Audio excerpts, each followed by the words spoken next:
జిల్లా తాడేపల్లిగూడెం ప్రభుత్వ ఆసుపత్రి వద్ద చంద్రవాడ దానియేలు అనే వ్యక్తి మృతదేహంతో కుటుంబ సభ్యులు ఆందోళన తీవ్ర కలకలం రేపింది. రొయ్యల చెరువుపై కాపలా పని నిమిత్తం గణపవరం మండలం కొత్తపల్లి గ్రామానికి చెందిన వేలుపై అనిల్ కుమార్ అనే వ్యక్తి వద్ద పనికి వెళ్లిన దానియేలు చెరువులో మృతదేహం అయి పడి ఉండడంపై బంధువులు పలు ఆరోపణలు చేస్తున్నారు. ఇంటి వద్ద ఉన్న దానియేలును యజమాని బండిపై తీసుకెళ్లి చంపి చెరువులో పడేశారని, దీనిపై తమకు న్యాయం జరగాలంటూ దానియేలు భార్య సోదరుడు ఆరోపిస్తున్నారు.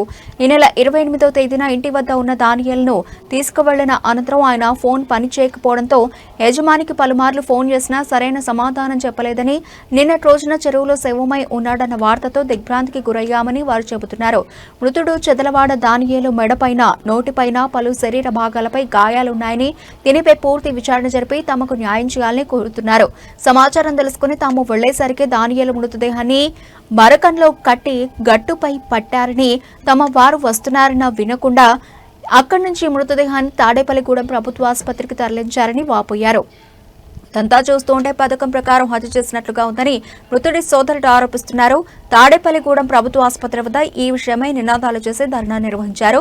పోలీసులు ఈ విషయంపై సమగ్ర విచారణ జరిపి దానియేలు మృతికి కారణమైన వారిని కఠినంగా శిక్షించాలని వారు డిమాండ్ చేస్తున్నారు.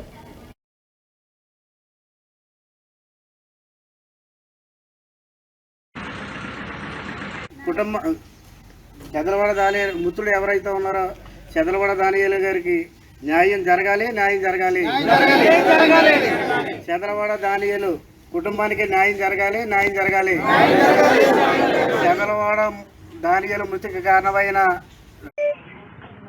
అత్యుత్సాహం చూపించవలసిన పరిస్థితి ఏంటనేటువంటిది మాకు అనేక రకాలుగా అనుమానం ఉంది. అంతే కాబట్టి వీరు సరైన నిర్ణయం తీసుకుని సరిగ్గా విచారణ జరగకపోతే ఈ విషయాన్ని మేము జిల్లా. నమస్తే అండి, నా పేరు సదలవాడ సుబ్బారావు అండి. మా నాన్నగారి పేరు దాస్ అండి. మేము 4 సంతానం. నాకు 2 తమ్ముళ్ళు, 1 చెల్లి. రెండవ తమ్ముడు దానియేలు, సదలవాడ దానియేలు అనే నా తమ్ముడు. అతనికి 2 కుమారులు, 2 కుమార్తెలు ఉన్నారు.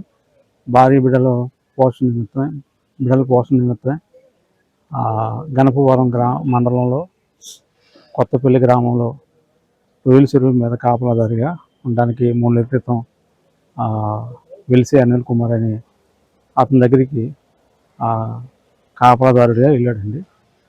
ఒక వారం రోజుల క్రితం అక్కడి నుంచి పని చేసుకుని బిడ్డను చూసుకోవడానికి అతను ఇంటికి వచ్చాడని మాకు తెలిసిందండి.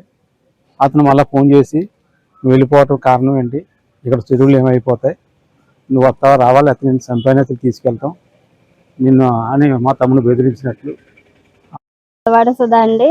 మా ఆయన గారి పేరు సదలవాడ దానియేలు, కోడూరు మండలం జగన్నాథపురం అనే గ్రామం. మా ఆయన గారు వాంటర్ గారి చెరువు మీదకి 2 నెలల క్రితం పనికి వెళ్ళారండి. పనికి వెళ్తే అక్కడ వాంటర్ గారికి ఇంటికి చిన్న డిస్కషన్ వచ్చి మా ఆయన పని మానేసి వచ్చేసారు. ఇంటికి వచ్చేస్తే ముహూర్తాన్ని ఆయన ఫోన్ చేసి, మీ ఆయన ఎక్కడున్నా లాక్కొస్తాము, మీ ఆయన్ని చంపేస్తాము అనేసి నాకు ఫోను బెదిరింపు కాల్స్ చేశాడండి. మీ ఆయన చెరువు ఏమన్నా దెబ్బతిన్నదంటే మీ ఆయన నువ్వు కలిపి 20 లక్షలు కట్టాలి, లేకపోతే నీ మొగుడిని నిన్ను లైఫ్ లాంగ్ జైల్లో వేసేస్తాను, చంపేస్తానని వార్నింగ్ ఇచ్చాడండి.